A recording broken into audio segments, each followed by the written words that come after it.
This is part 2 of a 2-part series where Ryan and I discuss articles written by the white coat investor disparaging the infinite banking concept. We had fun. Hope you enjoy it. Thank you for listening. Welcome to the Banking with Life podcast. I'm your host, James Neathery, here with young Mr. Griggs and continuation of his choice of topics. Yes. Welcome back. Yes. So in our last episode, I don't know if it's the last one, depending upon how these get posted, but in part 1 of this little series, we covered a blog, a website, whatever you want to call it, called White Coat Investor. And this individual who is who he says he's a board certified practicing emergency physician who apparently dabbles in finance. And in 2012, he posted this first article, which we covered last time, the title of which is A Twist on Whole Life Insurance, giving his commentary on the infinite banking concept. And we very carefully deconstructed a lot of the errors in that article. Would you read his bio? You mentioned it before we started last time. Yeah. Because it's really pretty interesting and quite telling. Yeah. So his name's Jim. I'm a practicing board certified emergency physician, 12 years out of residency. Although I've always been interested in personal finance and investing, I really started diving into the field midway through residency when I finally got sick of financial professionals ripping me off. Listen, bro, you and me both. Do they have any money when they're doing their internship? They're paid like interns. Or he was already out of his. Listen, he's saying is midway through residency is when he got upset with financial professionals ripping him off. Yep. I mean, you and me both. All right, bottom line, I'm apparently a slow learner, but I finally realized, everyone wants a doctor who's a slow learner, by the way. Bottom line, I'm apparently a slow learner, but I finally realized that if I didn't acquire at least a basic understanding of personal finance and investing, that I would continue to be the target of unethical financial professionals for the rest of my life, and perhaps never reach my financial goals. So I embarked on a lengthy, self-taught process to learn personal finance and investing, particularly as it applied to physicians and other high-income professionals like myself. By the way, my understanding is that doctors are not super high income, but some are. They earn 1.5 and spend 1.8. Yeah. They're like everybody else. The income's only half the picture, yeah. All right. Overworked, underpaid. After a few years of reading books and blogs and participating on internet forums, I realized I was doing a lot more teaching than learning, and that nobody was teaching this stuff to doctors. Not in medical school, not in residency, and not to busy attending docs. I couldn't find a single active financial blog out there that was directed at physicians, so I started it myself to provide the resource that I wish had been available to me. You've now found the blog that I wish had existed. I mean, I commend the dude. He's upset with the way things are, wants to do something about it. Just don't start treading on infinite banking. You're going to come on this. Because he's biased. Yeah. In fact, the infinite banking concept would solve a lot of the problems that he's concerned about. But all right. So we are now getting into Part 2, his November 2020 article entitled 7 Truths About Infinite Banking. And I mentioned on the last episode, but the inspiration behind all this really came from me because I'm a participant on the Tom Woods podcast supporting listeners group. And every now and then someone will talk about IBC. Maybe they heard about it from Bob Murphy. Maybe they watched the one episode on Tom's podcast about IBC. Why does he leave it up there? I don't know. And every time someone brings it up, a particular individual, I don't know who it is, I don't care, brings up, dummy, don't you know that white coat investor already eviscerated this? And no. And I had no interest. I've never read the articles. I've never read anything about white coat. I've seen it from time to time over the years, referenced. And but people like this. I could care less about the noise is my point. Yeah. It's like... Yeah, watch that New Year's episode in Dave Ramsey and see how little he cares about the noise. Quite the opposite. All right, so in 7 Truths About Infinite Banking. Whoa. I do. Okay. Mm-hmm. I care not to indulge myself or dip myself into this noise because you can barely get it off of you. Yeah, it's sticky for sure. So that's my concern for it getting on me and lingering. Okay. And dissent and debate is all good. There's articles out there for and against infinite banking and weak on both sides. And so it's all good. I think that the consumer, someone who's potentially interested in becoming their own banker or utilizing the concept that Nelson so eloquently added scale to in his 92-page book, it's okay to read other things. And it's okay to get the approval of all of your peers, before you do something. I mean, the whole world, the world's right about everything, right? Yeah. So get their approval. It's called resistance. When you start spending too much time in the noise and getting hung up on certain things, sort of making excuses to yourself to not do something that you know you should. Yeah. The psychologists call it resistance. And you're resisting doing what you know you need to do. So yeah, you can spend as much time in the noise as you want. And that's why we don't do a lot of these kinds of shows where we're explicitly referring to one particular thing. This is an exception, like the Dave Ramsey one, because people do ask about it, and I'm tired of answering the question. And they are. Dave Ramsey's like, infinite banking is a scam. This guy, 7 Truths About Infinite Banking. He's the one going in a twist on whole life. He's the one that's naming. This is more banking. Clickbaity than anything that. Oh my gosh, 7 Truths About Infinite Banking. Yeah. All right, yes. so let's get into the first one, and this is the thing. It's like every good deception is half true. Infinite banking requires you to buy a whole life policy. Yeah, that is a true statement, but the content of this particular section quickly goes off the rails. The second line, he says, whole life insurance has a terrible reputation, and for good reason. I mean, kind of an assertion there, buddy. I mean, it's like, first of all, who cares, right? Appeal to authority. So what? The world got something wrong. What's new? Okay. You might even think that if the world got it wrong, it might be the right thing to do. So infinite banking requires a whole life policy. However, banking is right. Banking is an action, and you can bank with anything. And so it just so happens that dividend-paying whole life insurance issued by a mutual company has all of the required characteristics for a private banking entity. All right, but now I can collateralize my tractor. I can borrow money on my cows. I can, banking is, and banking has been, right? And I said it before, and I'll continue to say it. It's the second oldest profession in the world because somebody had to finance the first profession. Whether they called it banking or not. And the question is, who's performing and who's controlling the banking function in your life? And if you've abdicated your responsibility to perform that banking function, you've also abdicated the profitability and the control. Okay. When I have polled doctors that have actually purchased whole life insurance, 75% of them regret purchasing the policy. I mean, how sad is that? The sentence above that, it says, he quotes, according to the Society of Actuaries, approximately 80% of policies sold or surrendered prior to death, which is an abysmal statistic. Now, and I've been in the life insurance business 30 years, and I've never heard that high number. By the way, no link there. That's just right. And let me say the sentence that you're on or after, right? Well, yeah, when I've polled doctors that have actually purchased whole life insurance, 75% of them regret purchasing a policy. Well, Doc, let me tell you, my name is James Neathery, 20 miles south of Fort Worth in Alvarado, Texas. And if you have a dividend paying whole life insurance that you can't afford, right? Okay. Or that you don't like, please call me. I'm a buyer. Yeah. All right. So, yeah, there you go. There's a whole market. We should be talking to doctors. Yo, listen, sell your policy. We'll take them. I'm just saying. That's hilarious.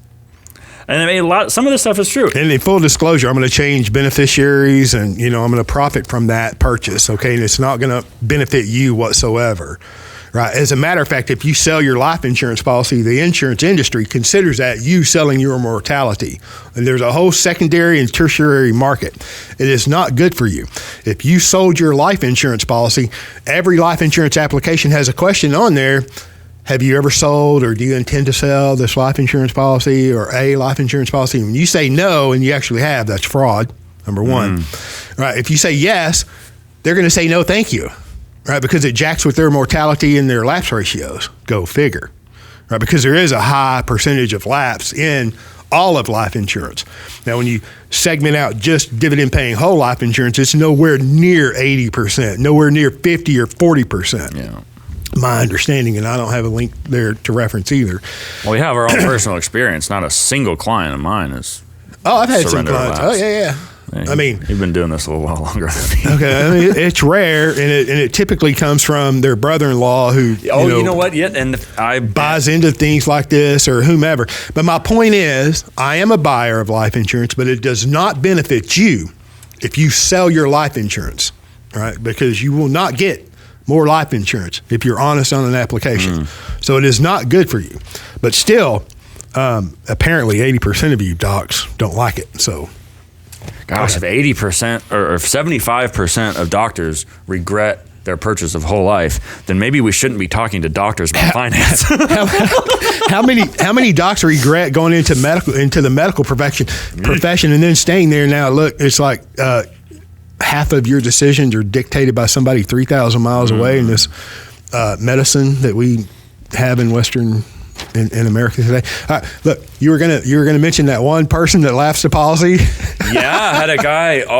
Went through a process, super preferred, paying a high percentage of his income into premium, smooth process. Like the guy, I get a call just within the appropriate time frame to where the policy didn't lapse. He just refused it. You know, they reversed the change. He got married to his girlfriend, who was in medical school, by the way. And she she has a financial degree. Oh, yeah. And she said, "You're doing what? You're paying how much premium into whole life?" And he's like, he tells me on the phone, "I know she's wrong. I know this is right. I know it's good, but she wants me to cancel." And I'm like, "What are you talking to me for then?" Yeah. You know? And I told him straight up, and I would tell it to anybody, "You're making the wrong decision. My professional opinion is that this is wrong." Yeah, but your professional opinion is biased and skewed because you stand to gain something from it. Yeah. Right? Yeah. It's like all these docs are practicing medicine out of the goodness and kindness of their heart. And I'm not saying that they don't go on these, excursions all around the world and practice free medicine. I'm not saying that. But to insinuate that a commission is a bad thing, so your remuneration, whether it's a 1099 income or distribution from your partnership or your salary, that's a good thing because it doesn't have the word commission, right? Well, how much of when you practice medicine and you perform a particular procedure, do you get a percentage of that billed procedure? Right? I'm just asking questions. But because you're a quote unquote salesman, right, that earns a commission, it's a bad thing. You know, this table that we're sitting on right here, which is, I know if you're a regular listener, we upgraded our podcasting table. Which Mr. Griggs is not okay with change because this is taller. But the previous podcasting table, I bought it at a garage sale, right? It needed to be upgraded really well. All right. So, these chairs are much more comfortable. We're getting longer winded. So I needed a 30-minute chair. Okay. The place that my lovely wife and I went shopping she was going to buy a new couch. And I just happened to see this on the showroom floor. In this particular place, everybody had their little T-shirt on or their collared polo shirt and their name tag right there. And greeting at the door was like, "Hi, my name is so-and-so. I am not a commission salesperson." Oh. And I said, "Well, I would like to talk to the commission salesperson." And she said, "No, we don't have one here." And I'm like, "Well, you're being boastful and prideful of that. Like that's an attribute." Yeah. And she's like, "Yes." And I'm like, "Well, I don't agree with that. I would rather talk to a commission salesperson." Blew her mind. She was 19 or 20, whatever. She had what? Okay. So I'm just saying that the connotation that commission is bad. Well, that implies you're working for free. Right. Right? I'm like, oh, it's not a commission, it's a salary or an hourly wage or a distribution. I don't understand that. And by the way, homeboy's got a course that he sells. What? Yeah. It's just non-commissionable. It's a fee for service, right? Might as well call it a banana. I mean, you're just picking fruit, right? That's all. Right. Yeah. naming names, right? One's bad, one's good. Okay. Getting back to this article. Okay. He says, you are not buying this policy in order to replace lost income in the event of your death. Buy a big fat term life policy to do that. As you will see below, your quote unquote infinite banking policy really is not going to reliably provide this important financial function. All right. That's an assumption. It's wrong. No this question. is blatantly, the exact reverse is true. Someone who diligently practices infinite banking will end up with more death benefit than they ever thought possible. I'm going through this right now with the restaurateur, and if the life insurance companies could... You can't even get it past the underwriter. When you solve for the banking function in your life, you cannot buy life insurance without a death benefit. It doesn't come any other way. It's so weird having these conversations with these companies like, well, we're only going to do this much. I'm like, does Walmart say that? Like, we're only going to let you buy 2 gallons of milk. Yeah, let me see. Your investment broker is like, well, you can't put that much money in here. Yeah. Or how about, a guy asked me the other day, he happens to be, oh my gosh. All right, Kelly, an emergency room physician. Seriously? Yeah, seriously. Lovely guy, intelligent guy. I mean, he's like, James, why don't you ever talk about annuities? And he's like, I find that very polarizing, in the big wide world of finance, people love them or hate them. Mm-hmm. I'm just saying that in today's world, right, the suitability that comes from an annuity, which is a life insurance contract, the scrutiny is unbelievable. Right, all of the suitability, all the questions that you have to answer. And then it goes before, God bless you. I'm not really trying to rip on anybody, but somebody 2,000 miles away that maybe has a bachelor's degree or not, and quarterbacks the financial professional that has determined with their client that an annuity is the best solution for their particular situation. All right. And they're like, no, this is not suitable. No. But the very individual could go put as much money as they possibly wanted to into the market where you have the potential to lose everything, to go past zero. Look, if you look at Reddit, all the hedge funds, they went past zero. You add leverage in the market, and as well as I do, you can go right past zero. Yeah. All right, so. But we can't let you have all these guarantees. No. We got to make sure. Oh, my gosh, there's a surrender charge on there. It's like, oh, my gosh. Okay. So this is wrong. All right, Kelly, that was your shout out, young man. And the reason I brought up John, the restaurant guy, is we put the illustration together, finally looked at it. He's like, oh, my gosh, all that death benefit. I'm like, yeah, dude. I don't even want that. Can you get any less? Yeah, no, it doesn't come any other way. Unfortunately, we can't. But then again, too, if you look at that, life insurance as a tool, right? If that young man graduated early, the loss to his businesses would be more than that. You can't even, you almost cannot be properly insured in the life insurance industry. I say almost. Okay. Seriously, the proposed death benefit we're asking for would cover like 4 years of revenue. And the life insurance companies are blinking at that. It's like, his true insurability is like $150 million, and y'all just need to say yes and say we'll be waiting for the next application. Anyway, so life insurance is the replacement of lost income. That's what depends on how you calculate the numbers, young man. That's what death benefit. I don't understand that. Okay. All right. So that's wrong. This is why we have such great listeners, because who else does this? Who else talks about this kind of stuff? Nobody. Nobody. So thank you for listening. And it came to mind too, is like, this is the danger of the internet. Yeah. You want to do a blog, you want to do a course, okay, go ahead. But it's going to live forever. Oh, and if you wade into the world of infinite banking, I'll find you. And if it sticks in my mind long enough, I'll talk about it. Listen, I ran on to, I should have that. I wrote down verbatim what this Yahoo said talking about infinite banking. And it's like unbelievable. It's like you can take all your money out. You can keep taking money out, and it does not matter because this keeps making money no matter what. You can't stop it. And he I think he charged us for his education. I think Jordan liked one of our commenters who I'll mention later, liked that I call them financial entertainers. Yeah. That's what they are. They're just, That's what they are. Yeah. Mad because you can't get on CNBC, so you start a YouTube channel.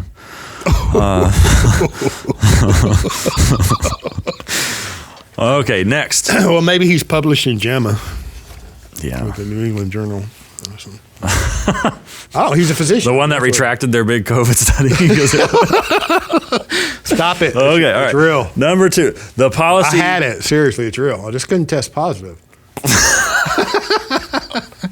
I'm not kidding. He's not kidding. I'm not. Okay. Number 2. And again, this is a true statement. The policy must be structured correctly. Yeah, it must be. And a lot of people don't. However, he quickly gets into talking about improving the rate of return. And again, I harp on this language stuff. The rate of return idea, what people think of when you say the phrase rate of return, they are thinking of a check they are sent because they've made an investment.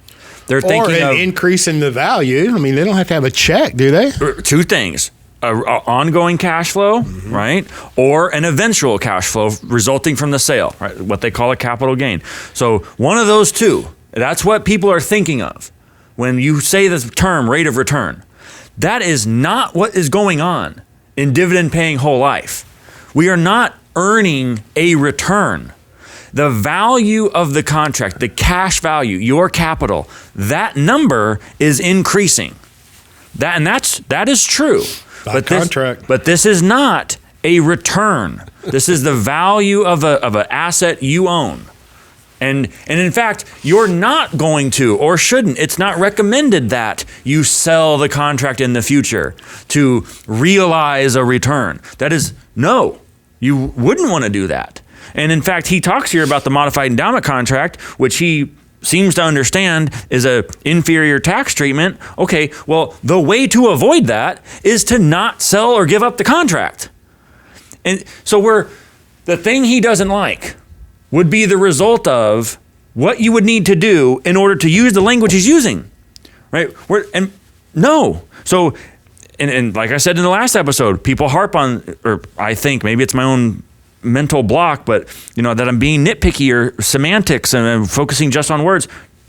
No, that it matters. We're not, and in fact, the industry and the asset itself, dividend paying whole life, has been beaten up. Was just brutalized in the 80s with modified endowment contract rules because the providers of these contracts, at least the big named ones, can't get their mind around life insurance not being an investment. And so they would go out and advertise life insurance as an investment. And the industry said, oh, you can't do that. This is an investment. And lo and behold, now we have these new tax restrictions in the form of modified endowment contract rules. So, he hates whole life. I get it. So it's not in his interest to use the right words. But if we're trying to be unbiased, which no, you're not. Your bias is clearly against dividend paying whole life. So you do have a bias, which by the way is fine. Just admit it. Yeah, be correct and use the right terminology, right? The best way to improve the rate of return of a policy is to have relatively small base policy and then put more cash into it with paid up additions. Him and this the 1090 people. Same thinking. Yeah. Same thinking. Same thing. Same thinking. So the doc should just go by, and I'm not giving investment advice. Tax-free muni bonds and 30-year term. Yeah. It's like, but the term is going to solve for replacement of lost income in the 31st year when that term policy no longer is in force. What? Oh yeah. So maybe they should just buy the stock of a publicly traded company. Yeah, life why not? Insurance company. Why not? And then just buy a dividend-paying stock. Whatever. I digress. I love how, he. I guess this is a blog, right? Or maybe it's off his website or whatever. But it's chock full of life insurance ads. So I wonder, does he receive a commission, a revenue share, an advertising fee for all of these? And I mean, like Dave Ramsey, right? He sells more advertising on radios than you can shake a stick at. Mm-hmm. And then he has all the endorsed local providers pay him anywhere from $250 to $1,500 a month. But don't call it a commission. Whatever you do, don't use the word commission, right? Because every other form of payment is fine, but that one. You know what it is? It's a contribution to America's frontline workers. Stop it. I love this down here. He's like, but instead of breaking even, so the rate of return on your cash value is still going to be negative for a while, like all cash value life insurance policies. But instead of breaking even after the typical 10 to 15 years, right, using paid up additions allows you to break even in as little as 3 to 5 years. Like that is the only goal of a rate of return or breaking even. You know, and it's like, I've pointed out many times in the past, especially early in my infinite banking career, you know, as a way to convey the power of life insurance. So here's a point in time in the future that you break even.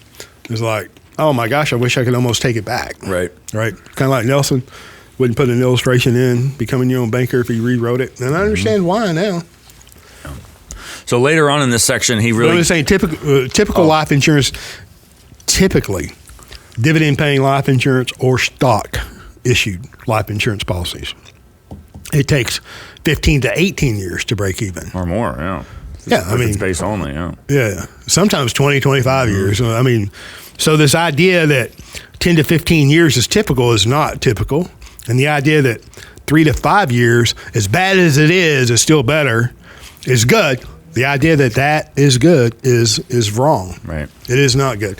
And then speaking into the MEC, you know, because you get all these questions all the time. What's 90-10? What's wrong with 90-10? And you talk about MECing in the future. You know, a MEC is a rolling test. Right? Okay. So, and it kind of goes back to the illustration that was printed in that one book that you won't reference. Rightly so. Mm-hmm. And I mean, I had a cow about it. So they took the first publication off the market. I still have a box. They issued the second publication, right? And it has a second illustration, which is wrong too. They're both wrong, right? The future problem with policies designed that way are exactly that. The problem is going to be in the future, and it will dang near assuredly happen. The problems, which is a MEC problem in the future, because of the thinking. Putting as little in as possible and getting as much out as possible. Yeah. You go to Las Vegas. Trying to contort it or manipulate it. You know, that's exactly what they do. It's good. The contract is good. We there's what we need there. There's a future cash flow in the form of a death benefit. It's guaranteed. It's based on actuarial science, and future cash flows have present values. That's the cash value. You can collateralize it. It's all there. We have the right to pay the premium. You don't need to contort things to try to make it better than it is. Like, you're going to get something by the oldest financial industry in the world. Like, what are we talking about, you know? Okay. All right, so he gets into this section on this idea of a wash loan. I had not heard that term before. It's a universal life term. Is it? Yeah, it's the same way with investment grade life insurance. All that came out in the 80s whenever the life insurance industry, the weak defense. If you look, I mean, it just step back and look at what went on in the 80s. I mean, you've talked about it. We've talked about it, how the MEC rules came about. The Senate colluded with the financial industry and the term promoters. Dividend-paying life insurance companies showed up with the weakest of weak defenses because they were trying to be all things to all people, right? They wanted to be the financial institution, all things to all people. And then they come up with universal life, right? To unbundle the product, separate the death benefit, the cost of the insurance from the side account that earns interest. And interest rates were very high in the 80s. Okay, well, what happened in the financial industry in the late 80s in addition to the MEC rules? The Keogh plan, the 401k, the 401k. Oh, and all these financial institutions that, that forgot their history, these whole life, mutual life insurance companies, like, oh yeah, we're going to be all things to all people. We're going to offer 401ks and IRAs, and we're going to do all this.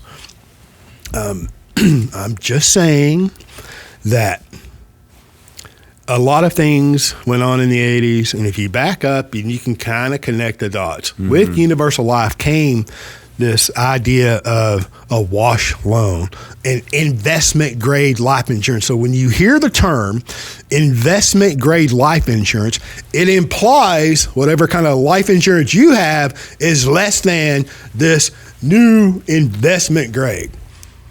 Right? No wonder life insurance agents get, a stigma.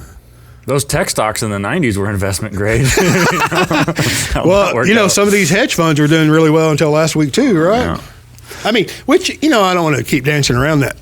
All these hedge fund companies that had short positions on these stocks. I mean, the first clue, you hedge fund manager, maybe you should get out of the business. You were short the wrong stock. Oh my gosh. Got your lunch eaten by a couple of people on a forum on Reddit. That came together. If the masses would just come together, unbelievable power. It's I think fundamental technical analysis would have shown the hedge fund managers that those stocks shouldn't have been shorted to begin with. So just retire. Yeah. Okay, thanks.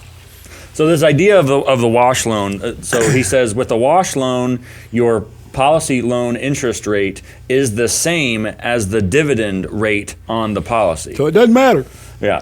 And he says, so while you are paying 5% interest on the loan, that interest is completely offset by the 5% dividend on the loan.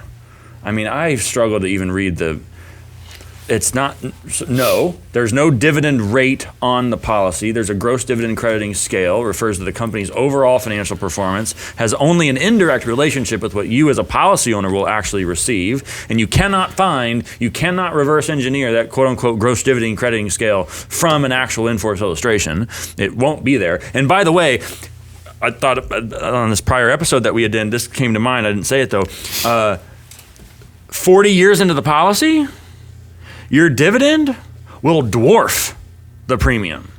So does that mean the dividend rate on the policy is 5,000% in the 40th year? Yeah. And then and the interest rate say is 5%. So your net gain, your rate of return is 4,995%. It's a blind leading the blind. Yeah, it stuff falls apart real quick. So a policy loan is a loan, and you know what the underlying value, the underlying collateral has a guaranteed value. It's the only credit transaction in the world where the collateral is guaranteed, and not just guaranteed, but guaranteed by the lender. Yeah. So whereas in every other financial transaction, in every other credit transaction, you are compensating the lender for the lender's burden of uncertain collateral value in the future. If you don't repay that loan and the lender has to repossess the asset that you collateralized to get the loan, there is a degree of uncertainty to some extent because things are only worth what people will pay for them. The future's uncertain and you don't know, and the lender doesn't know how much someone will be willing to pay for that asset in the future. So there is a degree of uncertainty. That uncertainty bears risk. Risk has cost, and the company is getting compensated for that risk from you in some way. And I don't care if it's a 0% APR. I hate APR. I'm at some point in the time, I will do a paper on APR and the whole Truth in Lending Act. Well, that means you got to do it, so don't talk about it unless you're going to do it. It will happen. They're going to come out after or before Murphy's joint work? Before. It doesn't seem to ever be coming out. That was a left arm comment. But I don't care what the APR is, what the quoted, you will pay in volume of interest dollars some way that it'll be amortized into the loan, closing cost, origination cost, fees, it'll be somewhere, right? The lender is getting compensated. In contrast, with a policy loan from a life insurance company, the value of the collateral, which is the death benefit, in the future is guaranteed. It's based on actuarial science. The company knows, the company is telling you what the value of that asset will be in the future. They're the ones providing the asset, right? They know. They're the ones with the actuaries. They know the mortality statistics. And so it's not a secret, which means that When you pay interest on a policy loan, you are not compensating the company for the uncertainty of the collateral in the future. All you're doing is accounting for the time value of money. You're meeting the minimum return that the company needs in order to guarantee the death benefit. The reason they can guarantee the death benefit, the reason the collateral on the policy loan is guaranteed is because they know they're going to earn revenue. It's either going to come from you or it's going to come from a high-grade municipal bond or high-grade real estate. It's going to come from somewhere. And so the idea that it would be a bad thing to contribute to that, the idea that policy loan interest is bad, is fundamentally flawed. You're contributing to the revenue of a company you own.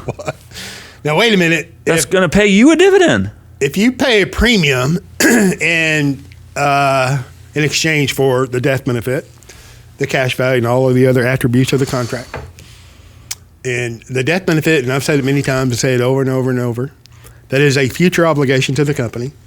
The cash value is a future obligation to the company. Mm-hmm. If at any point in time in the future I can look forward and have a guaranteed walkaway, and then there's an unguaranteed component, non-guaranteed component of the dividend. And the combination of those is a total of a cash value and a total of a death benefit, future obligations to the company. So if I'm paying all this premium, that premium is theirs, it is not mine, it is theirs. And they have to put that premium, the net, they got, you know what, you don't work for free, I don't work for free.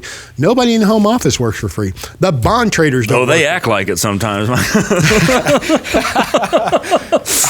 So the company has to put that money to work to meet the future obligations. Is that difficult? Did we have to get above third grade math, a second grade concept? I'm serious. Yeah. Okay. So, all right. If they go into the open market through the muni bonds or the corporate bonds or the high grade corporate real estate and earn a 5% rate of return, all right, and that's where the capital is deployed. Pray tell, what should they charge me or anyone who's borrowing the money from the life insurance company? If I have to take, it's deployed over here and it's earning 5%, should I be benevolent and give it to you at zero? Right. Why would I want a company that I have an ownership position in? Why would I want them to lose money? You know, we kind of talked about this with that Dave Ramsey, that god-awful idea that, you know, Home Depot is overcharging me if they pay me a dividend. If I buy stock in Home Depot and I have a rise in value, appreciation in the stock value, or I receive a dividend, it means they charged me, the consumer. If I shop at Home Depot, they overcharged me for whatever I'm buying to pay me a dividend. Yeah. I mean, how can you apply these ideas and these concepts in one area and completely the exact opposite in another area? Because you're biased. That's why you can do that. Okay. And we're on, let me, because look, you've got the page all marked up. I have very few marks in here. I just, out of the second article in 2020, I think I highlighted two things and I found the truth. I found this guy's truth right here. It's in print. Number 3, most of those talking about this concept stand to profit from it. In the first line, it says the biggest issue with BWL Leap is the people pushing it. And now I'm going to interject. His biggest issue with this whole idea is, quote unquote, the people pushing it. Because nearly all of them stand to profit from you buying into this concept. I digress. That's true. He should stop practicing medicine for a profit. Or just continue to be a hypocrite. Grace for me and law for you. Yeah. I can earn an income, as long as we don't call it a commission, and whatever I put my hand to. But you, sir, in the financial industry, especially as a life insurance agent, quote unquote salesman, you have a lesser character because you earn a commission. Yeah. They may be selling seminars, books, or online courses, but most commonly they are simply selling whole life insurance, hoping to earn those fat commissions. Yeah, and so they're supposed to do the seminars and the books and the online courses for free. Right? They should just be doing that. Here, look, I'm going to bring in a comment here, okay? Okay. Right in the middle. Yeah. No, it's perfect. Yeah. Since you sprung all this on me, I'll spring this on you. Okay. He does this. He saves comments. He doesn't let me see them before the show, and then so he hits them with me in the middle. It's the same as him. He's walking in all geared up with topics, and I'm like, I've got nothing. Oh, we talked about this 2 months ago in a conversation. Right. Okay. So this is Jack V on the 23rd of January. So it's last week or so. Jesus Christie, still selling life insurance? I think they're all pretty much bankrupt and way overvalued, just like everything else listed on the stock exchange. The way overvalued minimum of 40% on the good majority up to 80. Oh, and I'm really cleaning this up. You know, it's like, Jack, you're being kind. you know, I mean, I barely speak English, but my gosh, man. Okay. They all go bankrupt. They go bankrupt. All of those contributions for nothing. Why not become a bullion dealer and sell that as insurance? Because in over 4,000 years, that has never been anything better for insurance than silver. Yeah, I'm like exhausted. I know, and this is why we don't release these kinds of comments and questions. And so, Jack, I would encourage you to continue to educate yourself. Yes. And I made a statement earlier. I'm buying life insurance too, but I am a salesman. I do sell life insurance, and I do get paid commissions. But the idea that like everything on Wall Street, they're overrated. So you're not listening very much, and you're surely not reading. Right? You're not listening because we're talking about mutual life insurance companies that are not publicly traded. Now, I may agree with you somewhat on your sentiments of Wall Street because it's not designed for you. In last week's lesson with Reddit, if you can't figure that out, you might need to rethink your thinking. Yeah. Okay. So these companies are overvalued, blah, blah, blah. And how do you know what we do with bullion? How do you know? You're assuming, just like this guy's assuming he knows something about life insurance and he's done enough reading to write about it. How do you know? You don't know. You don't know how much gold Mr. Griggs owns or how much silver he's waiting for the Reddit group to short up to $1,000 an ounce. And then just because precious metals have never gone to zero in 4,000 years, I don't know, there's 6,000 years of recorded history, isn't there? Well, I mean, I'm just saying, it's, thanks for the comment. We're talking about mutual life insurance companies that are not traded publicly. And no, they have not all gone to zero in value. Yeah, there's the underlying idea there is that, you know, we talk about life insurance. It's a show about infinite banking. It's called It's what? Sorry. It's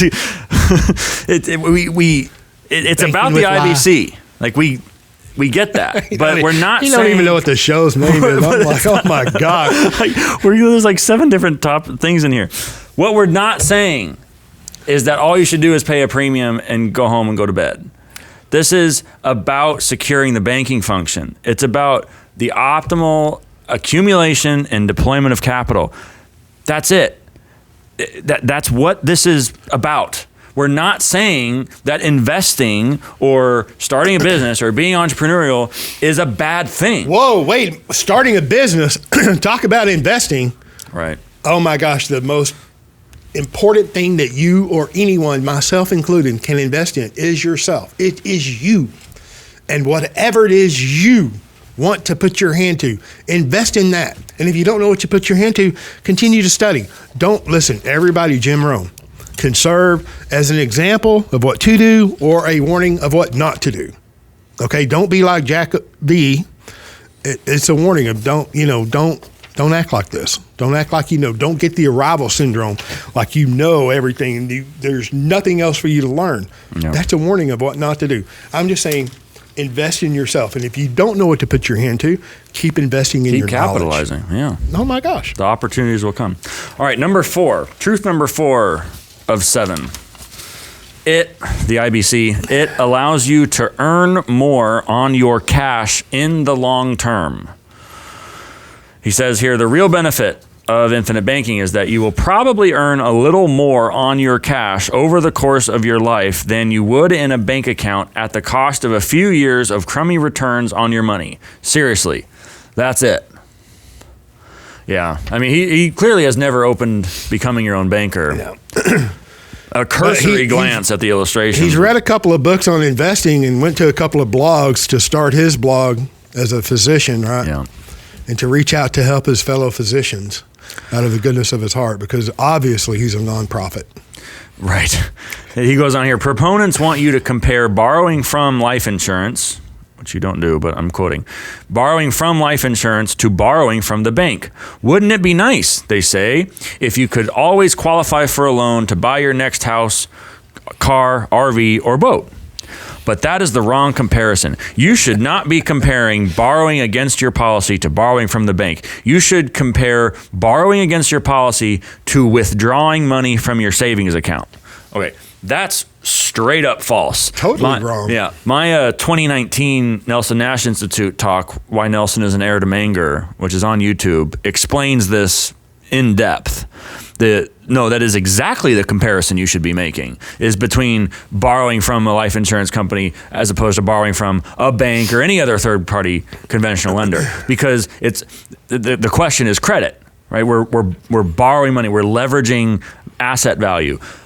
When you withdraw money from a savings account, you are liquidating capital. You're spending it down. You're decreasing the value. It's a key distinction. It's the opposite of leverage. It's the exact opposite. Borrowing. So this is just blatantly wrong. It's flat wrong. I want to get up and qualify, have somebody else go over and judge me, my finances and my character. I want to qualify. Are you kidding me? Yeah. Oh my gosh. Yes, I do have to qualify to buy life insurance. He talks a little bit about that too. He goes into some. Oh yeah, go figure. All right. And then he says here at the end of this particular section, IBC is not about banking on yourself. It is simply a different way to invest your money. And we talked about this before. No, life insurance is not an investment. In fact, it puts you in a position to be a better investor. What? Because if you are well capitalized, you never heard of an overcapitalized investor, right? It may not have the vocabulary or the terminology to put it this way. You're just familiar with a lot of people who don't have a lot of capital, who are extremely undercapitalized and trying to invest. That's like a bank being undercapitalized. You ever heard of a bank being undercapitalized? Nope. You know what happens to them if they get in that position? Not good. They get liquidated, right? Something like having too much capital is a bad thing. Yeah. Especially if it's in a life insurance policy that's a private asset that you own and control and have contractual rights. Yeah, that's terrible. Terrible. And then you can be in the position of qualifying for a loan or whatever it is you're borrowing, because he needs to qualify. Yeah. And then truth number 5, the other benefits, he does mention here that life insurance has certain degrees of asset protection. And yes, personally owned life insurance is the most creditor protected asset on the planet. Wonder why. Yeah. Number 6, it is not magic. Correct. And a lot of the agents who sell as if it were magic should stop. But yes, it's not magic. He really gets upset when people choose not to use the government to invest their money and instead want to purchase a private asset, and that really upsets him. Well, he probably likes the government telling him how to practice medicine. Yeah, I bet. Yeah. Right? Big Brother, got the strong man, the savior. Yeah, I don't know what to do. Please tell me. Here's your real estate line. This does not replace real estate investing. It is simply a way to save up money to buy real estate that will actually build your wealth. Where's that? By the way, where are those rents going to go? What? Where's he going to save the money up? Huh. Is it maybe at a bank that he doesn't own? Yeah, maybe. Paying a dividend to their shareholders? Yeah, not him because he doesn't own it. And then he said, I don't understand this. He said, some people selling these policies argue that you are not interrupting compound interest if you borrow from your policy rather than withdraw from your bank account. That is not the case. It interrupts it in exactly the same way. The money you borrow out earns nothing. Okay, that is the literal opposite. Like, I think that there's just a factual misunderstanding here. There is some, but they're still steeped deeply in bias. Well, yeah, but that's the point of borrowing against the cash value? And he goes back and forth on, it's just like capital in the Austrian economics literature. Sometimes they'll refer to it, and you can tell they're referring to like machines and equipment and stuff that you use to make other stuff. And then in the next freaking paragraph, they'll talk about it as if it were financial value. Yep. Like we switch between the meanings. And he's done that here. He switches between borrowing from a policy or borrowing against a policy. And that lackadaisical back and forth betrays the fact that he doesn't really understand how these loans work and why it's important to understand them. Because no, you are absolutely securing the compounding effect by not withdrawing money from the policy or partially surrendering for some of the cash value. You're borrowing against it. You're keeping all the value there. So yes, it is compounding. And I go back to this, and I think it's the most important little formula out there, is that the cash value is the net present value of the death benefit, which means that part of that computation is time. So long as time is going by, so long as the clock is ticking, the present value of that future cash flow, the value of your cash value in the whole life policy must be increasing. And I don't even care if it says so on the little company's online portal. Technology's got to catch up, right? The fact of the matter is, so long as time is going by, net present values must be increasing. It's just that's how time works. And so there's your compounding, right? The annual increases, the regular uninterrupted increases gives you compounding, which doesn't exist in any other asset, because the value of every other asset is only worth what somebody else will pay for them. And it's only in life insurance where the company is telling you what they will pay for it should you choose to exercise that option in the future. I agree. Unless the government wants to value your assets, and then the fair market value is out the window. By decree, they'll tell you what your property's worth, so they can set their taxes. Speaking of which, number 7, it is not revolutionary. A lot of people that buy into this concept also buy into conspiracy theories about the world, its governments, and its banking systems. Oh, I missed that one. Dang it.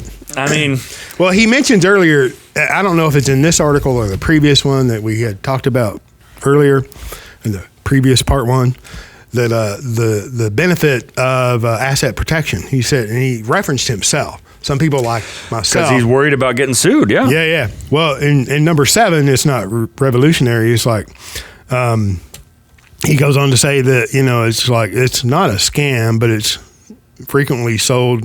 The way it's sold is scammy, which I agree with that. It is not a magic way to build wealth, but it may help you earn a little higher rate of return on your invested cash in the long run, blah, blah, blah. But he ends up with this. And provide a bit of asset protection that you probably don't need. He needs it, but not you. It's like, well, what is it, man? It's like, I love it. Yeah, and he peppers in little things. He said, like your investments, your life insurance should be boring. I mean... Well, it's like Western medicine. I can go to South America. We're still in the Western Hemisphere, right? I mean, there's 2 things here. He says, your money is still denominated in dollars, subject to inflation. And Nelson covered Wait a minute. So if we have inflation, it won't be subject to being denominated in dollars? Yeah. People ask us, it's like, I went through this the other week with the clients. Like, I don't care what goes on with the money supply. I'm putting in a certain amount of dollars, and every year the value is going up. So even if it is the case that the value of the dollar is depreciating, not in my contract. In my contract, those dollars are buying more and more. That's a terrible position to be in. Yeah, within the contract, your money is appreciating. The purchasing power of your premium dollars is increasing. I've said many times over the last 16 or 17 years, the best hedge against inflation on the cash flow is life insurance structured this way. I frequently go back to Nelson's State Farm policy, and he bought it in the 50s, and he's teaching about it in the 2000s. And paying a little bitty premium, $300, and a whole lot of inflation happened. 1971, breaking from the Bretton Woods system, going totally off the gold standard. A lot of money supply creation and therefore price inflation happened between the 50s and 2000s. Is that conspiracy? That's fact. St. Louis Fed. You can go look it up for yourself. Right. Was Nelson upset that he has this right to pay a premium for a multiple of an increase in cash value in that year just because there'd been inflation?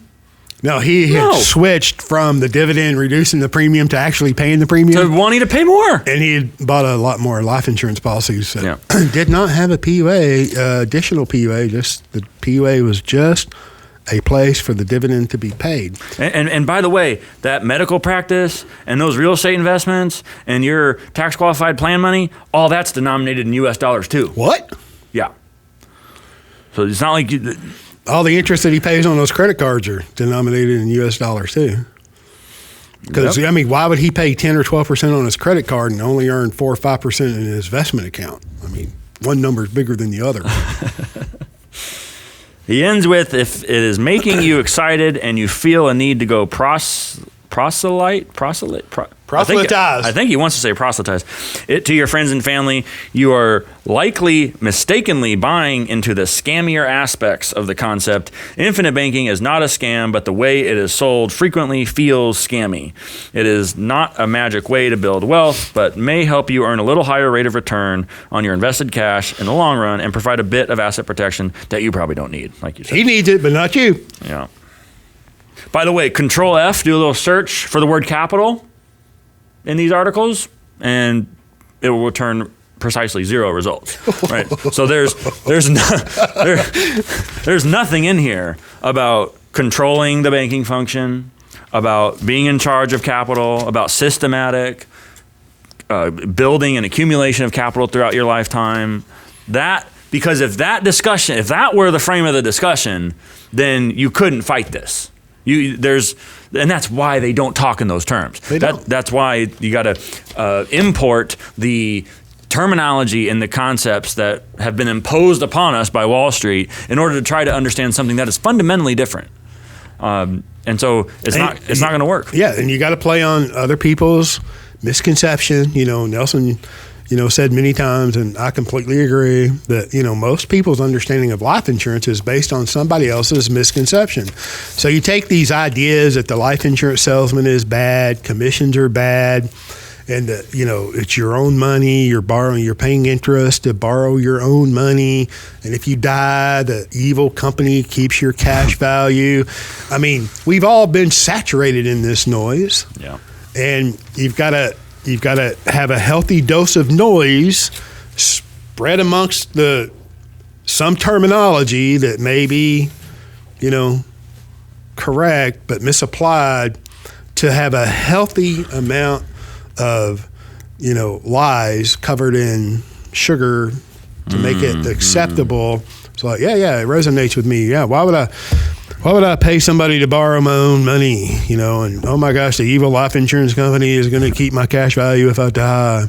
And I don't need a death benefit anyway. And that typically comes from somebody who can't afford to pay a premium, or they have lived a life that has caused them. And I'm not saying everybody that has a health issue was done on purpose or by choice, but the individual who has lived a life smoking and drinking and all of these things, they know that you got to answer health questions to get an application or to complete an application. I mean, they're not going to be all warm and fuzzy. Mm-hmm. Or the guy that's 79, who his daddy was a world, big producer of New York life insurance in the 20s and retired with $1 million line of credit in the 20s. Amazing. Right. The grandson, who, his father squandered all the money that the grandfather produced and knew the value of life insurance, and when the grandson's in his 70s, right, and wouldn't follow the path that the grandfather laid out for them, right, whenever they say, I'm too old. Yes. And your thinking was wrong, 50 years prior. So my point is, if I'm smoking and drinking all day long for 10, 15 years and my health reflects that, I'm not going to feel good about having to, fill out a bunch of health questions. Oh, wait a minute. If I don't have any money, if I have no money, I have zero money or very little money, and I've got to go apply for credit right? And I've got to disclose all my financials, as paltry as they are.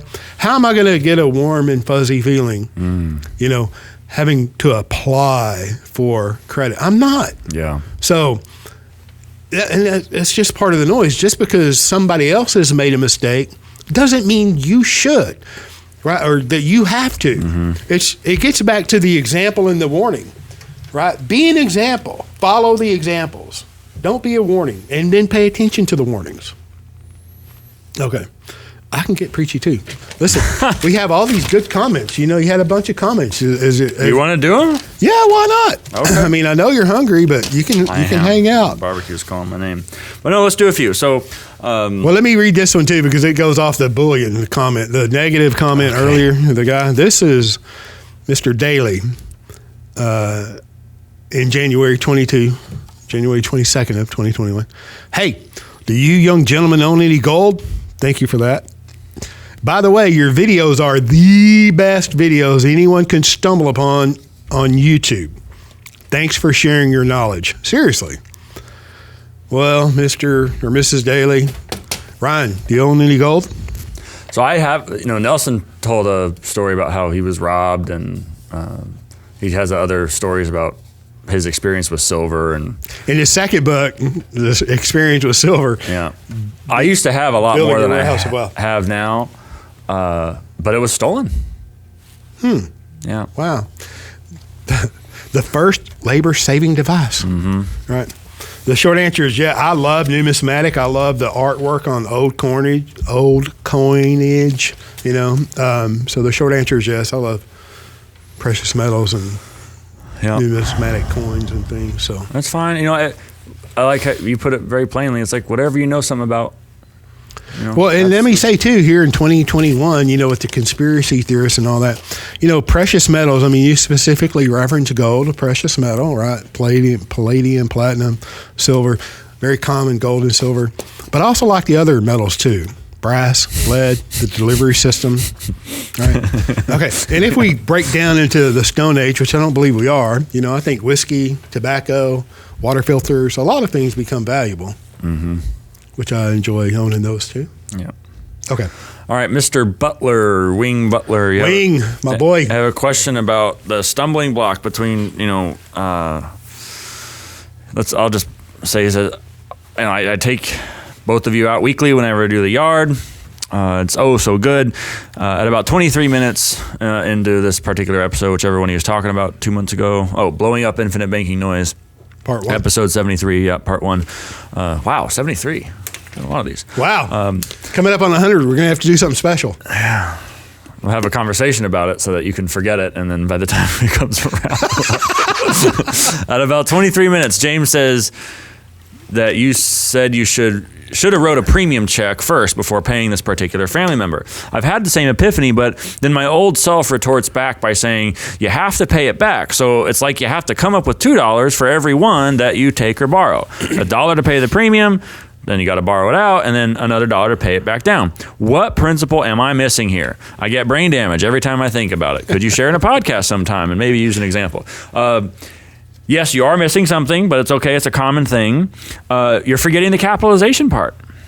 You're initiating a capital creation process that will last for the rest of your life and that will then benefit your people. Premium. So you're doing two things, right? You're not just paying for, you're not just paying the family member. You're not just buying the lawnmower. You're not just doing whatever that thing is. You're also initiating a capital generation process that will continue on uninterrupted with compounding on a guaranteed basis for the rest of your life. Right? And in the initial phase, if you've just started with, I know he's your client, I don't know how long he's been a client, but if you've just started, that's where you are. You're just starting with that capital generation process. But again, think long range. This is about building a banking infrastructure, a capital infrastructure that you will go back to again. That premium dollar that resulted in cash value that you borrowed against to pay the family member in this case is the same premium dollar that led to the same cash value that you'll borrow against again in the future. Over and over again to pay for the next family member, to finance the passive cash flow later in life, to compensate, to partially finance your lifestyle, right? That you're going to go back to that well in the future. So this isn't just a one-off. This is iterative. There's going to be, it's a dynamic process that's going to, this will happen again and again in the future. And you're going to get to a point in that contract where the cash value you have that you've built with premium far and away exceeds how much premium you've paid in. And so if we look at it in this one frame for the one transaction in the short term, yes, you're going to have brain damage thinking about, well, why the hell would I do that? Well, it's because the value here manifests over the long term. That's my response to that. Thank you. That was very good. And I got to say that I think I called him Uncle Guido, and this epiphany happened to me, and I think that's what I was discussing in this episode. I'm sitting in the parking lot, and it was in April. I had been practicing the infinite banking concept for about 4 years, and I had to write a check to Uncle Guido, Uncle Sam. So he's not really a family member. He's that uninvited partner that's in your life, And so I'm writing a honking check to the IRS because I pay my taxes. And it just dawned on me that should have been a premium first. I should have taken a loan against policies that I had owned and paid premium into to pay that. Now, at that time, I had already, did medical deductibles, dental, credit cards, automobiles. It's not like I was sleepwalking, right? But it was just such a large amount that I had to pay to Uncle Sam, and it just should have been a premium first. And I always equate it to like a guy shaving. Every day you shave, and then 4 years into it, you're like, oh my gosh, there's a nose on my face. Plain as day. How did I miss that? And then if I continue, we should all be saving, quote unquote saving. And I know that saving gets a bad term, a bad rap, cash is trash, and all of these negative things. But you need access to capital. And how many gatekeepers do you want between you and capital? Just tell me. Right? And if you don't want any, you should be building capital, where you have control and you have access. And that should be a lifelong habit. Now, this idea of saving money up and piling up a big, pile of cash and then spending it down in retirement is hogwash. Right, my clients, I've done this a long time, as they age and they retire, they don't change the way they live, and they shouldn't. Right? If you've been a saver your whole life, you're going to continue to be a saver, and you're going to be the example that I always encourage you to be, because people are paying attention, whether you know it or not. So that cash flow of savings is exactly that. Some people put it in IRAs, 401ks, or their real estate investment, or whatever it is they do. There's a cash flow in. All right. And now, if that cash flow is a premium, and it should be, right, that is what that cash flow is. Now, if I have capital that I can collateralize, it's no different than a guy saving for a 401k or whatever. I don't want to just beat up qualified plans, because I don't mean to do that. I'm just saying that somebody's diligently saving, and if you're not, you should. Okay? But if you're diligently piling up, saving money somewhere, does not mean that you're not spending money and borrowing money. You're not using a credit card. You're not financing automobiles or whatever it is, these major purchases you're financing. So I hope that helps. You should be saving money somewhere, and you should continue enjoying the life that you live or want to live. You should just control that banking function. Good. All right. Next is Billy Carter, also commenting on the same episode, number 73. Hey guys, fantastic channel. Thank you. I was wondering if there's a way for the quote unquote customer to tell if there is a practitioner from the NNI site had set up a policy or policies correctly. I heard you guys mention in the past that practitioners from NNI have and do set up IBC policies wrong. I had never heard you guys mention if there was a way to gauge as a customer if the policy is set up correctly. If you had already talked about this, I'm sorry. And if you did, can you reference an episode? I'll re-listen. Thank you for taking the time to make these videos and audios. I appreciate it. Thank you for acknowledging the time, effort, and energy it takes to do this. Sticky subject, I've seen illustrations from other people who either are or have been in the past on the Nelson Nash Institute Practitioner Finder. At the end of the day, I'm familiar with a lot of these people. I like a lot of them, you know, met a lot of them. But and this isn't any knock, or it's just a fact. I don't know how other people run their businesses, and I don't know what they're doing. And so to condemn or praise other people's work would be coming from a place of ignorance. And so it's difficult to say, is there a way to tell? Well, yeah, I mean, if I look at the policy and I have a conversation with you and I get to understand your financial circumstances and gauge your understanding of the concept, I can tell you specifically, individually, whether a policy is correct for your situation. But it's a very individualized kind of thing. There are things in general that we can say about policy structure and policy design that would help you analyze a contract for yourself. So we've talked a lot about 1090, right? Having too small of a base premium in the overall contract. I mean, it really comes down to philosophy. You can't gauge the propriety or the efficacy of a contract without asking whether it aligns with your philosophy. And in order to do that, you got to articulate your philosophy, which most people don't do. And so in my world, with my clients, the idea is you should have the ability to pay as much premium as you can reasonably foresee yourself wanting the ability to pay for as long as you might want to pay it.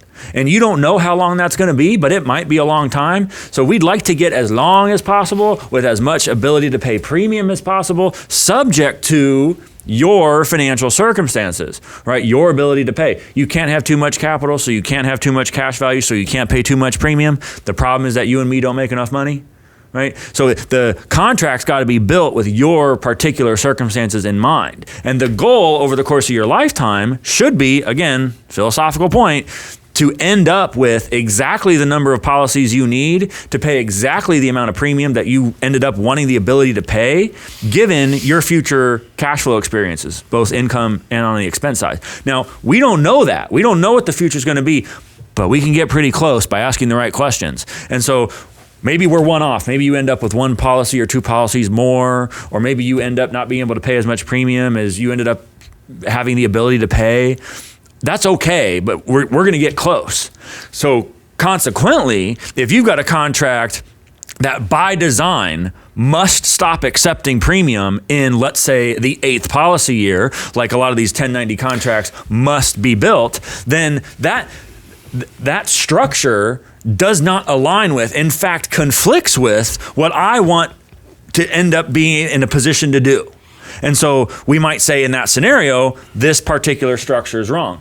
There's the flip side, where there's a contract with not enough, that should have even more base premium than normal, because there's other issues that come up. If someone really understands the infinite banking concept, they understand suitability and maximum insurance that the industry will allow to have enforced on one person's life. You may not want to have all that death benefit right up front in your first policy or policies. You may know that your income is going to increase. You may know and be confident in your future ability to pay premium. And so you may know that you're going to have to apply for more policies in the future. And every time you apply for a new contract, the industry is going to ask, how much life insurance, how much death benefit do you have in force on your life at that time? Because they got to underwrite it. These state commissions, the National Association of Insurance Commissioners, care whether you're buying too much life insurance. Stupid thing, but that's the way the industry works. And so you're cognizant. I just went through this in the policy I just got. It's got more base. I pay more in base on my policies than what you see in becoming your own banker. What? Yeah, because I don't want to have, if I have a big old honking PUA relative to my base premium, I'm going to have to get a lot more death benefit through a term rider in order for that contract to remain MET compliant. So I'm advancing forward in the future. I'm advancing closer to me in time the amount of death benefit I have on my life. And death benefit's not a bad thing. I'm not saying that. But when it comes to applying for a contract, when it comes to underwriting, it can be a problem. Right? Everybody, and it's going to happen. It's going to happen to you. It's going to happen to everybody who diligently practices the infinite banking concept. You'll end up being fully insured at some point. The idea is to push that out into the future, so that you can continue to add the ability to pay premium on products you own where you're the insured. It's going to happen soon enough. That was very, very well said. Very well said. And so The short answer, though, is no, it's very difficult to look at a life insurance illustration and say, oh, this is right or this is wrong. Yeah. So it does have to be specific. But you can bet that anytime an advisor starts off with, this is a correct split, 90% to the PUA or 95% to the PUA and 5 or 10% to the base, when they start off with that, it's wrong. When they start off with, you need to get a HELOC to properly fund the policy, that's wrong. 99% of the time, right? So, when Ryan says that these illustrations or these policies built this way limits what you can put in at some time in the future, and I believe you said year 8, you may not be able to see that. The inability to pay a premium beyond the 7th or 8th or 9th or 10th year in the illustration. And I pointed out many times in the illustration is not a contract, but there are full disclosures, and most of the time they're in bold. So an agent, that can read, I'm just saying they build illustrations that they know full well that you can't do, or they don't know what they're building and they don't know that you can't do what they're illustrating in the future. Yeah. And then when you accept the contract, when you actually pay the premium, that consideration is given, the exchange, the coverage is in force, the premium is paid, then you've accepted that contract. And then there's a free look time period and all that. But that assumes, and rightly so, that you have agreed with all of the disclaimers and all of the disclosures, and you've accepted that. Okay?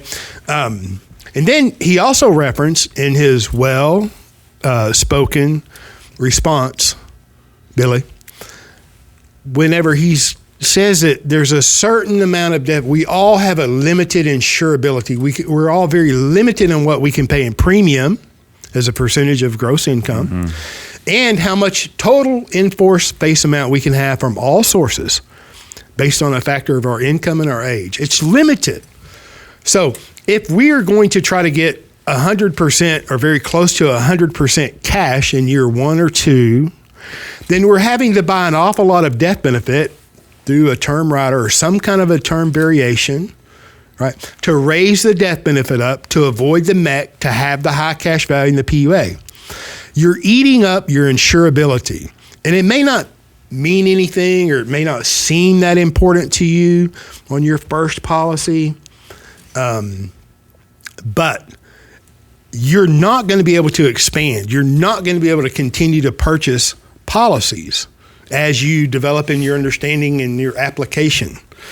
And you're going to therefore limit yourself. And it's I don't want to say it's tragic, but it's very disappointing. Yeah. Whenever, I practice for some time period and I'm like, oh my gosh, this is as good as I thought or better than I thought. I want to continue, and I'm limited, and I can't. That's where I am right now. Yeah. Because they need updated financials. Yeah. How do you like that? It's like, oh, can I please have this? No. Yeah. Well, obviously, you're not making enough in commission. You need to raise your income. All right. Emoji Dinosaur. 14 minutes on Blowing Up Infinite Banking Noise Part 2, Episode 77. Ryan is a straight shooter. Do you do policies in Arizona? I sure do. Fill out the Griggs Capital Strategies. Fill out the Get in Touch form. One of these people said that he's been trying to get in touch with me for a while and that he hadn't been successful. I don't know if that's true because you don't answer your phone and you don't return your emails. I respond to if that is the case, and I admit, I'm imperfect too. Keep trying. This contact information is below. Yeah. Maybe we'll put your cell phone in there. Maybe not. Maybe that's what we won't do. 4 months ago from episode 48. Is it difficult to structure one of these policies? I mean, not now, but ask me 4 years ago, and I don't even know what structuring a policy meant. So, it's a profession for a reason. I mean, there's Ooh. The next one, when is it yes or no, man? Come on. I would yes for. I mean, clearly, if you look at some of these other agents' contracts, it's more difficult for some something than must others. be hard. I shouldn't, but Yeah. But you did. But I did. All right. 5 months ago. When is the next seminar? What a great question. When you're allowed to have events again, I guess. Although maybe we should go to Florida and do something. Whatever. It's like, look, we had an event, we used to do events in my office like a lot. So we had one scheduled last year before the situational science came about. And the venues wouldn't allow you to hold them, all right? Yeah. And so, like you said, Florida, you mentioned that for a reason. Everybody's moving to Florida, right? Wall Street's moving to Florida. Everybody's moving to Florida. I bet the realtors down there are going nuts. Oh, yeah. So unless things open up in Texas, we more than likely will go to Florida to have an event. But when? I don't know yet. No. But you'll be the first to know. You will know. Yeah. Or actually, the clients will be the first to know. And if you're just an ordinary, random, dedicated listener, no disparagement, you'll be the second to know. There you go. Endless Relaxation says, that's what I want. All right. I hear what you were saying about putting as much as you can into one policy, but what if you can never afford to put as much as $100,000 a year into a policy, which means you will never be able to afford to max out a policy before starting another one? Does that mean you should only have one policy? We, as a family, got a policy for each of us, including our kids who were 9 and 12 at the time, so that we could get the benefit of starting the kids early and transferring the policy to them when they are older. Do you think that was a bad idea? We didn't do any laddering. We just each got a policy. Well, without knowing who you are or what your circumstances are, so just hypothetically here, there is nothing wrong with having death benefit in force on every family member. So no, that based on what's here, that does not sound like laddering. If you are by the way, you and everybody else is limited on how much premium they can pay. I don't care if it's $100,000 or $100 million. Everybody's got a limit, right? Like I said earlier, we're all limited by how much income we have. So if the policies you have are sufficient in terms of what they'll accept in premium for you to pay what you want to pay, then there's no reason to go get another one, right? The time to expand, the time to get another policy, setting the death benefit question aside, it's legitimate to have death benefit in force on everybody in the family. And what you say about transferring the policy to the kids when they're older, they're going to have a head start, you're way ahead of the game. That's all legitimate. There's other value, there's other use in having those multiple policies in this sort of intergenerational context. But you should have as much policies as you need to pay the premium you want to pay. The time to expand is when your income goes up, your expenses go down, or a combination of both, such that you've got money stacking up in somebody else's bank. Well, that assumes that the first one was built with their maximum limitations, going up to their limitations on premium, right? And so it's quite often that I see people start too small. I know I did. Most people do. Everybody. I haven't seen anybody who hasn't. Right. So as soon as you can wrap your mind around the next policy, you should purchase your next policy. And I think, too, I'm glad he mentioned the fact that $100,000, you see all these illustrations of 100, 50, 300, or a million, or 500. And then it's also very easy to do the idea of like an 80-20 or a 90-10 policy.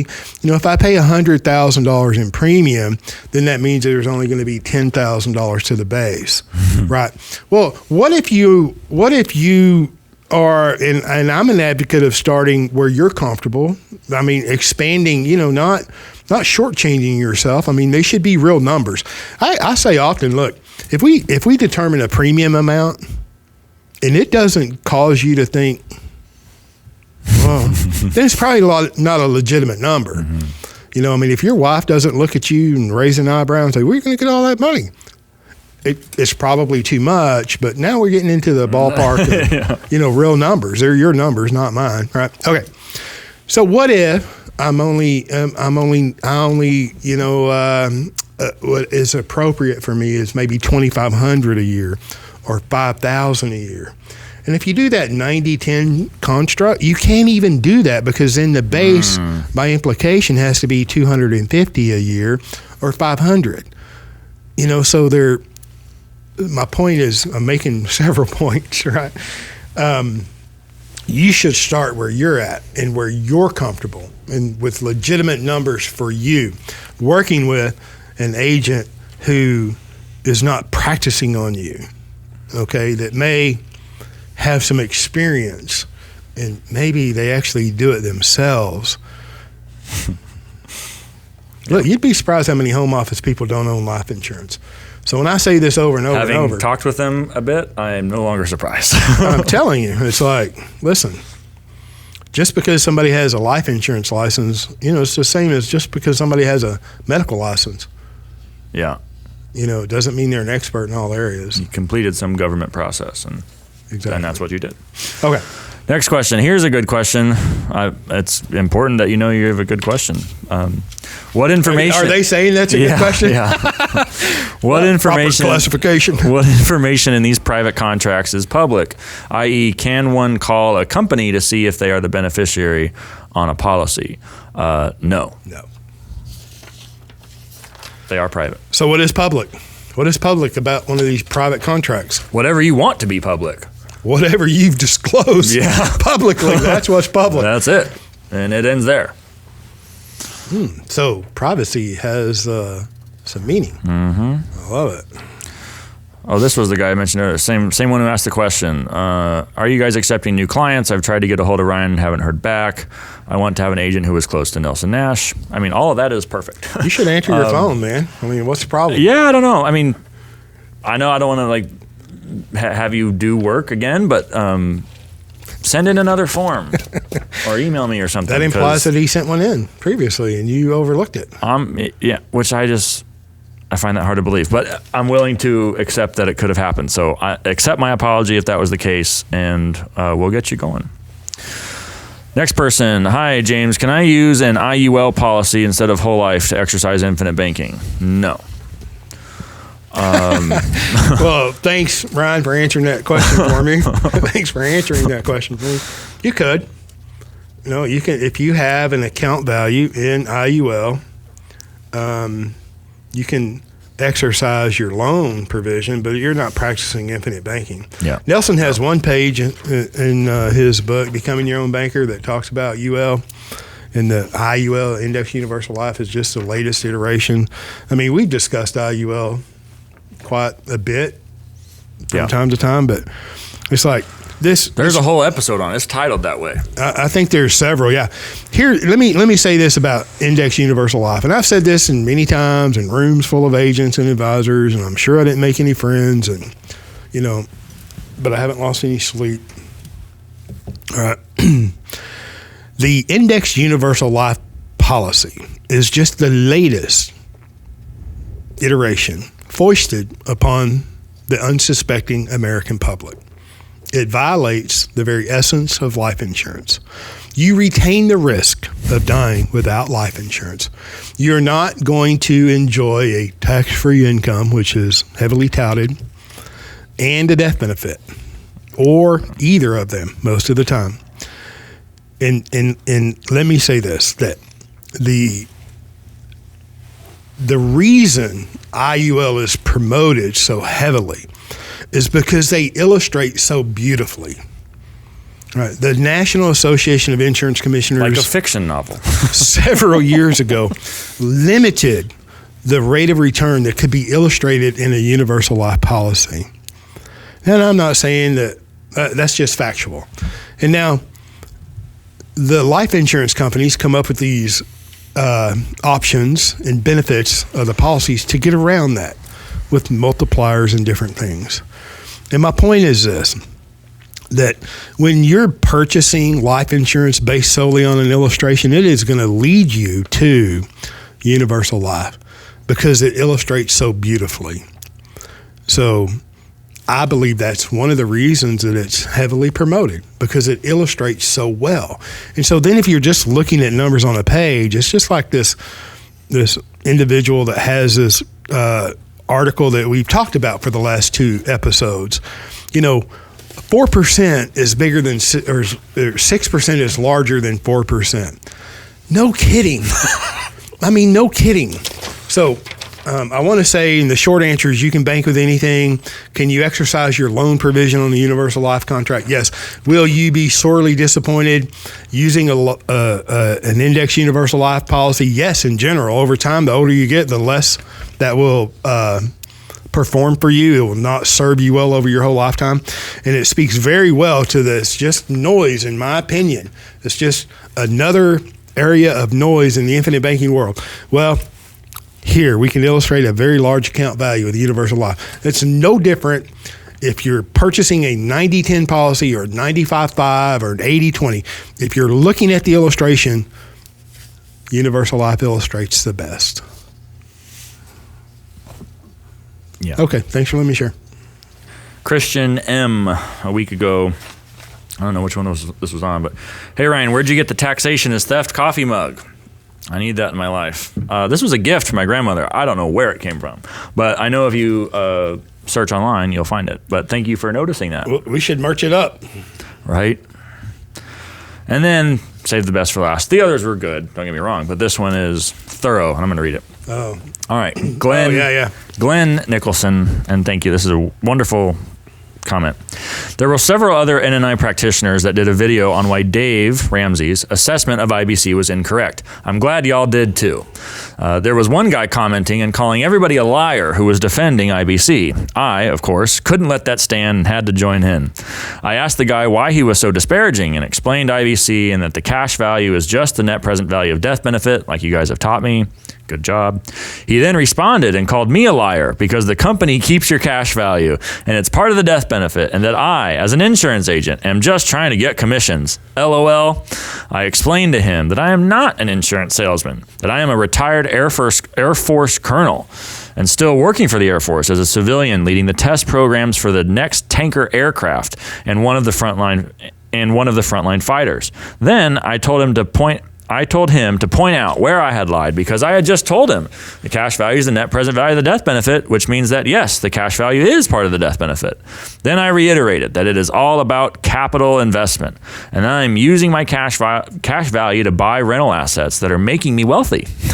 I love that. Then I dared him to read Becoming Your Own Banker.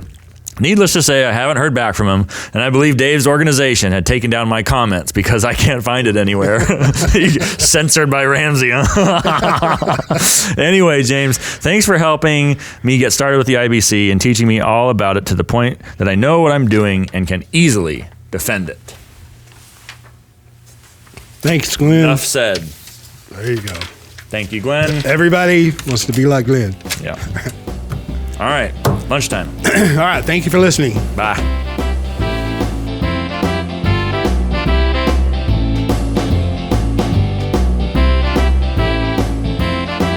Thank you for joining us on the Banking with Life podcast. If you're watching on YouTube, make sure to like and subscribe and click on that little notification bell. Otherwise, join us on Apple Podcasts and Stitcher for weekly content.